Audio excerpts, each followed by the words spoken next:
Hello प्यारे बच्चों, good evening. लक्ष्य पॉइंट कोचिंग सेंटर में आपका स्वागत है। आज हम लोग हिंदी व्याकरण का महत्वपूर्ण टॉपिक के बारे में पढ़ने वाले हैं, जो क्या है, व्यंजन संधि है। आज व्यंजन संधि को हम लोग पढ़ेंगे बहुत ही आसान और सिंपल तरीका से, बहुत ही इजी ट्रिक के माध्यम से। दो चार आपका रूल होगा, उस रूल को यदि आप अच्छा तरह से रिवाइज करते हैं तो आपको निश्चित ही रूप से आपको समझ में आ जाएगी। पिछले वीडियो में आपसे बताए थे, आपसे बातचीत किए थे स्वर संधि के बारे में, जो बहुत ही आसान तरीका था। जिसको स्वर संधि पहचान में आ गया, स्वर वर्ण पहचान में आ गया, व्यंजन वर्ण के बारे में पहचानते हैं, तो आपको कहीं कोई समस्या होने वाला नहीं है। तो आप बस ध्यान से देखिए व्यंजन संधि के बारे में कि व्यंजन संधि किसे कहते हैं, व्यंजन संधि को हम लोग कैसे पहचानेंगे। तो देखिए, सबसे पहले हम लोग देख लेते हैं व्यंजन संधि। तो व्यंजन संधि देखिए क्या कहता है, व्यंजन के बाद स्वर या व्यंजन आने से, व्यंजन के बाद स्वर या व्यंजन आने से जो परिवर्तन होता है उसे क्या कहते हैं, व्यंजन संधि कहते हैं। इसे उदाहरण के द्वारा देख लेते हैं। देखिए, तो उदाहरण क्या है, वाक धन इस, देखिए क क्या है, व्यंजन वर्ण है। ये कह रहा था व्यंजन के बाद स्वर, तो वाक धन इस, यह जो दुर्गी की मात्रा है ये क्या है, स्वर है। तो यदि व्यंजन के बाद स्वर आता है तो वो क्या हो जाता है, व्यंजन हो जाता है, नहीं। इसलिए वाक धन इस क्या हो जाएगा, वागिस हो जाएगा। दूसरा उदाहरण देख लीजिए, त हलंत सत धन जन सज्जन। ठीक है, त जो है क्या है, व्यंजन है। त क्या है, व्यंजन है। जैसे यह व्यंजन हुआ समझ जाइए क्या है, व्यंजन संधि है। सत धन जन, सत धन जन क्या हो जाएगा, आपका सज्जन हो जाएगा। तो इसे बहुत ही सरल माध्यम से बताए हैं कि सिर्फ व्यंजन को देखिए और पहचान जाइए, ये व्यंजन है। सिर्फ व्यंजन को पहचानिए, तो क च ट तो ये जो है आपका क्या है, व्यंजन वर्ण है। तो व्यंजन के बाद स्वर या व्यंजन आए, तो व्यंजन आए उसके बाद क्या है, स्वर है। यहाँ व्यंजन है, यहाँ भी व्यंजन है, उस क्या हो जाता है, ये व्यंजन हो जाता है। तो अब देखिए व्यंजन संधि को एक ट्रिक के माध्यम से हम लोग समझते हैं कि व्यंजन संधि में ट्रिक कैसे काम करता है। देखिए, रूल पहला क्या कहता है, यदि किसी शब्द में बिंदी आए, इस बिंदी के बदले में क्या होता है, म, या बिंदी जो है म में बदल जाता है। ये बिंदी क्या होता है, म में बदल जाता है। यहाँ देखिए संक्षेप, ये संक्षेप का संधि विच्छेद कीजिएगा आप, इसको अब तोड़िएगा तो सौ का तो सौ हो जाएगा। इस बिंदी के बदले में क्या हो जाएगा, म हलंत हो जाएगा, नहीं। इधर जो छेप है ज्यो का त्यों हो जाएगा। देखिए, सौ का सौ, इस बिंदी के बदले में क्या हो जाएगा, म हलंत हो जाएंगे, इधर ज्यो का त्यों हो जाएगा। तो संक्षेप का समधन छेप क्या हो जाएगा, संक्षेप। दूसरा देखिए संहिता, तो स का स हो जाएगा, इस बिंदी के बदले में क्या हो जाएगा, महलंत। हिता तो जैसा ज्यों का त्यों हो जाएगा। समधन हिता क्या हो जाएगा, सनहिता। तो पहला रूल बहुत ही सरल है, बिंदी के बदले में क्या लगाना है, आपको महलंत लगाना है। दूसरा रूल देखिए क्या कहता है, दूसरा रूल कहता है वर्ग के पहले वर्ण का तीसरा वर्ण में परिवर्तन। वर्ग के पहले वर्ग का तात्पर्य देखिए क ख ग, तो क का तीसरा वर्ण क्या हो जाए, क वर्ग वाले में तीसरा वर्ण क्या होगा, क ख ग, क का तीसरा। दूसरा देखिए च वर्ग में, देखिए च का दूसरा वर्ग में च जो पहला वर्ण है, इसका तीसरा वर्ण क्या होगा, च छ ज, तो च का ज में बदल जाएगा। यदि किसी शब्द में क आए तो क के बदले में क्या लेना है, आपको ग लेना है। दूसरा च के बदले में आपको क्या लेना है, ज। बस इतना से याद रखिए कि वर्ग के पहले वर्ण का तीसरा वर्ण में एक का तीन करना है। क्या करना है आपको, एक का तीन करना है आपको। क ख ग ग अंगा होता है ना, छ छ ज झ होता है, तो क का एक का तीन, एक का तीन, एक का तीन, एक का तीन, एक का तीन, बस याद रखिए एक का तीन। अब देखिए आपको दिया रहेगा दिक धन अंबर, देखिए क आ रहा है ना, इसके बदले में आपको क्या देना है, ग देना है। तो जिस शब्द में, जिस वर्ण में हलंत लग जाए तो वह अर्ध हो जाता है, आधा हो जाता है। तो क हलंत है, दिक धन अंबर, तो क के बदले में क्या होना चाहिए, ग होना चाहिए। तो आधा क है तो आधा ग होना चाहिए। लेकिन देखिए यहाँ क्या है, आ है, आ दिक धन अंबर अ है, तो आधा क को ये क्या कर देता है, पूरा कर देता है। इसलिए दिक धन अंबर क्या हो जाएगा, दिगंबर हो जाएंगे। दूसरा देखिए अच धन अंत, अ का तो अ हो जाएगा, च का तीसरा वर्ण च छ ज, एक का तीन करना है आपको। तो च का तीसरा क्या हो जाएगा, च छ ज हो जाएगा। आधा च है तो क्या होना चाहिए, आधा ज होना चाहिए। लेकिन यहाँ अ है तो ये क्या हो जाएगा, पूरा हो जाएगा। तो अच धन अंत क्या हो जाएगा, अजंत। अच धन अंत क्या होगा, अजंत हो जाएंगे। दूसरा देखिए सत, सत धन आचार, तो का क्या लेना है आपको, तो का तीसरा क्या होगा, तो था दो, तो का तीसरा क्या होगा दो, तो 100 का 100 हो जाएगा और 2 का 2 हो जाएंगे, तो का क्या हो जाएगा 2, आ की मात्रा है तो यहाँ पे क्या हो जाएगा आ का मात्रा, तो सत धन आचार क्या होगा सदाचार।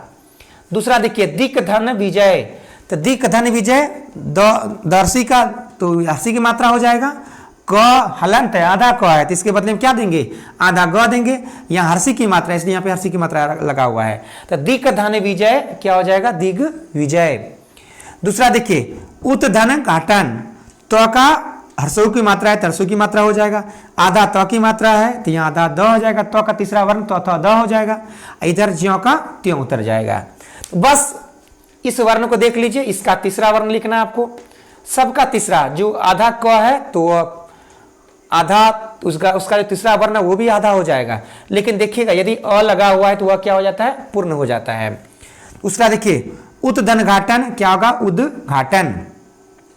वाक धन दत्ता, वाक को हलंत है, वाक धन दत्ता क्या होगा वाक दत्ता। देखिए क आधा क है तो तीसरा वर्ण क ख ग तो आधा ग हो जाएगा, ये जियो का त्यों होगा, क के बदले में क्या देना है आधा ग देना है, इधर जियो का त्यों हो जाएगा, तो वाक वाक धन दत्ता क्या होगा वाग दत्ता। अब नेक्स्ट देखिए ऋक वेद, ऋक धन वेग, ऋक धन वेद होना चाहिए, ऋक धन वेद ऋग वेद, तो री का री हो जाएगा, आधा क का क्या हो जाएगा आधा ग हो जाएंगे, बाकी इधर का ज्यों का त्यों हो जाएगा। तो बहुत ही सिंपल ये तरीका है, इसका आप एक दो बार अभ्यास कीजिए तो आपको निश्चित रूप से कोई समस्या होने वाला आपको नहीं है। बस याद रखिएगा 1 का 3, 1 का 3 पहले वर्ण का तीसरा वर्ण में आपको बदलना है, यदि कहीं क होगा उसके बदले में ग देना है, च होगा तो ज देना है, टो होगा तो ड देना है, ठीक है। तो बहुत ही ये सिंपल तरीका है, आप एक दो बार अभ्यास कीजिए, निश्चित ही आपको ये समझ में आ जाएगी। अब आपको नेक्स्ट रूल जो है वो तीसरा रूल आपको हम बताते हैं। सबसे पहले आप इसका स्क्रीनशॉट ले लीजिए। अब हम लोग तीसरा नियम तीसरा रूल पढ़ लेते हैं। दूसरा रूल क्या था 1 का 3 करना, मतलब पहले वर्ण का तीसरे वर्ण में परिवर्तन करना था। अब देखिए तीसरा रूल क्या कहता है, तीसरा रूल कहता है वर्ग के पहले वर्ण का 5वें वर्ण में परिवर्तन, मतलब 1 का 5। दूसरा रूल था 1 का 3 करना, तीसरा रूल क्या 1 का 5 करना, मतलब पहले वर्ण का 5वें वर्ण में क्या करना है आपको परिवर्तन करना है। देखिए यहाँ पे उदाहरण देख लीजिए तत् धनमय, देखिए त का 5वां वर्ण क्या होगा त थ द ध न होगा इसका 5वां वर्ण। देखिए इसका 5वां वर्ण में लिखिए त का तो हो जाएगा, ये आधा त है तो आधा न होगा तो इसका आधा न, ये मैं ज्यों का त्यों हो जाएगा, तो तत् धनमय क्या हो जाएगा तन्मय। अब कोई कहेगा कि तन्मय का संधि विच्छेद करें, तो तन्मय का संधि विच्छेद कैसे कीजिएगा, तो त का तो हो जाएगा, आधा 9 का, जैसे 1 का 5 है तो 5 का भी तो 1 हो सकता है ना, तो 9 का ये 5वां वर्ण है तो 5वां का पहला क्या हो जाएगा तो थ द ध न, तो क्या हो जाएगा आपका आधा तत् धन क्या हो जाएगा ये ज्यों का त्यों हो जाएगा, तो तत् धन मय क्या हो जाएगा तन्मय। तो इस प्रकार आप देख सकते हैं कितना सरल है। बस याद रखिएगा 1 का 5, 1 का 5, तो पहला वर्ण का 5वें वर्ण में आपको परिवर्तन करना है, तो तत् धनमय क्या हो जाएगा तन्मय। दूसरा देखिए चित, तो चिक चहर्षी का है तो यहाँ पे देंगे, आप देखिए आधा त हलंत है, हलंत के साथ तात्पर्य अर्ध त है, तो हलंत है तो आधा तो के बदले में क्या होगा आधा न हो जाएगा, उसके बाद मैत ज्यों का त्यों उतर जाएंगे। दूसरा देखिए सट धनमास क्या होगा सन्मास, तो आधा ट का ट ठ ड ढ न होता है ना, तो आधा ट है तो आधा न हुआ, मास का तो यहाँ पे मास हो जाएगा, तो सट धनमास सन्मास।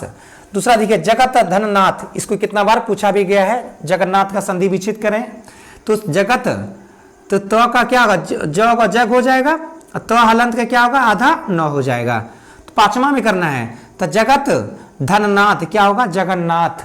दूसरा देखिए सट धनमुख क्या होगा सन्मुख। तो बस आप थोड़ा सा वर्ण पे ध्यान दीजिए, 1 का 5 पहला का पांचवें वर्ण में परिवर्तन करना है। तो पहला रूल हम लोग क्या पढ़े थे, पहला रूल पढ़े बिंदी के बदले में म हलन देना है। दूसरा रूल पढ़े क्या, 1 का 3 करना है। और तीसरा रूल क्या है, 1 का 5, मतलब पहले वर्ण का पांचवें वर्ण में परिवर्तन करना है। आप दूसरा पढ़ लेते रूल। चौथा रूल क्या है आपका, यदि किसी शब्दों के बीच में आधा ज, आधा ल, आधा न, आधा च, आधा ट आए तो आधे वर्ण के स्थान पर, देखिए आधा वर्ण, आधे वर्ण के जो स्थान पे, आधे वर्ण के स्थान पे त हलंत हो जाता है, आधा त हो जाता है। ये जो आधा वर्ण है, जौ का तो ज्यो उतर जाएगा, ल का तो ल उतर जाएगा, लेकिन आधा जो वर्ण है इस आधे वर्ण के स्थान पे क्या हो जाएगा, आधा त हो जाएगा, तो हलंत हो जाएगा। अब देखिए उन्नति, हर्षों की मात्रा है, हर्षों की मात्रा हो जाएगी, तो आधा न के बदले में क्या देना है, आधा त देना है। तो उत धन, यह नति का ज्यों का त्यों उतर जाएगा, उत धन नति क्या हो जाएगा, उन्नति। देखिए बहुत ध्यान से देखिए, सुंदर समझ में आ जाएगा आपको। आधा ज के बदले में क्या देना है, आधा त देना है। आधा ल के बदले में क्या देना है, आधा त देना है। आधा न के बदले में क्या देना है, आधा त देना है। चौक, आधा च के बदले में आधा त देना है। ठीक है, बस देखिए उद धन उद्भव का, उद्भव देखिए ऊ का तो ऊ हो जाएगा, आधा द के बदले में क्या होगा, आधा त हो जाएगा, और भव ज्यों का त्यों हो जाएगा। उत धन भव, उद क्या हो जाएगा, उद्भव। अब देखिए उच्चारण का, उत धन चारण, देखिए अपने से बनाइएगा आप, उत धन चारण क्या हो जाएगा, उच्चारण। उल्लेख, उत धन लेख क्या हो जाएगा, उल्लेख, आधा ल के बदले में आधा त, लेख तो लेख हो जाएगा, ज्यों का त्यों हो जाएंगे। अब देखिए सज्जन, देखिए सत, जो आधा ज्यों का क्या देना, तो देना है। सत धन जन, सज्जन। उज्ज्वल का देखिए, उज्ज्वल का तो आधा ज्यों का क्या देंगे, आधा तो, ये ज्वल जो है ये ज्यों का त्यों उतर जाएगा। उत धन ज्वल, उज्ज्वल। सच्चरित, देखिए सच्चरित, तो आधा च का आधा तो दिए, चरित्र तो यहाँ चरित्र उतर गया, ज्यों का त्यों उतर गया, तो सत धन चरित्र, सच चरित्र। अब देखिए उल्लास, उत धन लास, उल्लास। तो बहुत ही सरल है, बस ध्यान दीजिए वर्ण का।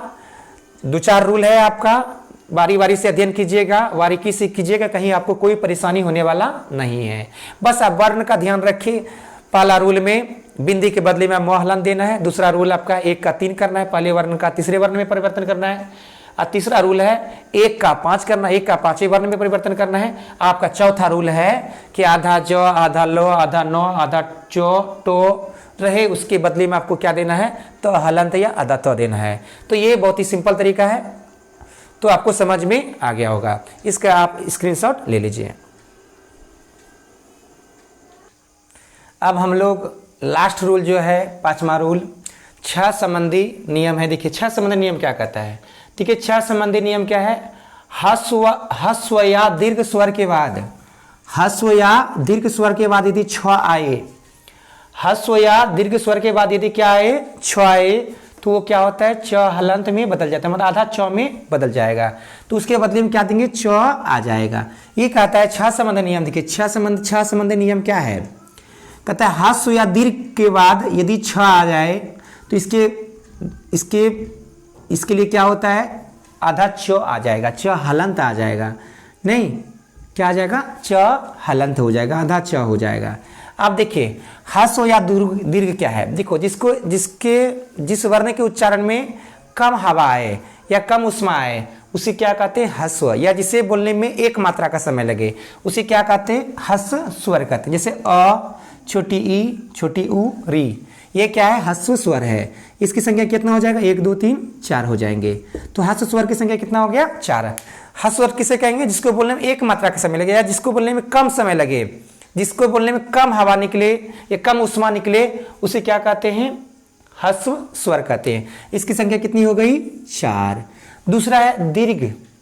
दीर्घ स्वर किसे कहेंगे, जिसको बोलने में, जिसके उच्चारण में क्या हो, 2 मात्रा का समय लगे, जिसके उच्चारण में क्या हो, 2 मात्रा का समय लगे, उसे क्या कहेंगे, दीर्घ स्वर कहेंगे। जैसे आ, बड़ी ई, बड़ी ऊ, ए, ऐ, ओ, आओ, ये क्या है आपका दीर्घ स्वर है। कितना हो गया, 1 2 3 4 5 6 7। तो 7 टू कितना है, 7 कितना है आपका दीर्घ स्वर है, और 4 कितना है, हस्व स्वर है। जिसके उच्चारण में अधिक समय लगे वो दीर्घ स्वर होता है, जिसके उच्चारण में कम समय लगे उसे क्या कहते हैं, हस्व स्वर कहते हैं। इसके बाद यदि छ आता है तो क्या आ जाएगा, च आ जाएगा। आप देखिए उदाहरण से हम लोग समझ लेते। देखिए परी धन छेद, तो परी त्री यहाँ देखिए छोटी ई की मात्रा है, यहाँ किसकी मात्रा है, छोटी ई की मात्रा है, उसके बाद क्या आ रहा है आपका छ आ रहा है, तो ये कह रहा है ना हस्व या दीर्घ के बाद क्या आए छ आए, तो क्या क्या हो जाता है इसके बदले में च हलंत हो जाएगा। देखिए परी, तो परी का तो परी हो जाएगा, इसके बाद क्या आ रहा है छ आ रहा है ना, तो इसके यहाँ पे क्या आ जाएगा आपका आधा च आ जाएगा, छेद तो छेद हो जाएगा सीधा। देखिए हस्व या दीर्घ के बाद यदि छ आता आए तो च आ जाएगा, तो यदि हस्व स्वर के बाद यदि छ है तो क्या आ जाएगा आधा च आ जाएगा, तो परिधन छेद क्या हो जाएगा परिच्छेद। दूसरा देखिए आ क्या है दीर्घ स्वर है, आ की मात्रा आ गया, आ के बाद क्या आ रहा है छ आ रहा है, इसके बदले में क्या आ रहा है आधा च आ जाएगा, आधन छादन अच्छादन। दूसरा देखिए वी, यहाँ देखिए हर्ष स्वर है, हर्षी की मात्रा है, उसके बाद छ आ रहा है, इसके बदले में क्या हो जाएगा आधा च हो जाएंगे, तो वी धन छेद क्या होगा विच्छेद। दूसरा देखिए स्व, यहाँ देखिए अ की मात्रा यहाँ आ रहा है ना, तो ये क्या है हर्ष स्वर है, उसके बाद क्या है छ का उच्चारण आ रहा है, छ आ रहा है, तो देखिए क्या हो जाएगा आधा च हो जाएंगे स्वच्छंद नहीं। दूसरा देखिए गिरिया धन छिद्र, तो गिरिया ये जो अ की मात्रा यहाँ पे आ रहा है ये हर्ष स्वर है, तो उसके बाद क्या है छ आ रहा है ना, तो क्या हो जाएगा आधा च हो जाएंगे, तो ये हर्षी की मात्रा यहाँ पे यहाँ आ जाएगी। तो ये बहुत ही सुंदर तरीका है, ये बहुत ही सरल नियम है छ संबंधी, एक दो बार आप अभ्यास कीजिए, निश्चित ही आपको कहीं कोई परेशानी होने वाला नहीं है। तो हम आशा करते हैं कि आप एक दो बार इसका यदि अभ्यास करेंगे तो आपको व्यंजन संधि में किसी प्रकार कोई कठिनाई होने वाला नहीं है। तो आप इसका स्क्रीनशॉट ले लीजिए। यदि आपको मेरा वीडियो अच्छा लगा हो तो लाइक करें, सब्सक्राइब करें और कमेंट करें। धन्यवाद।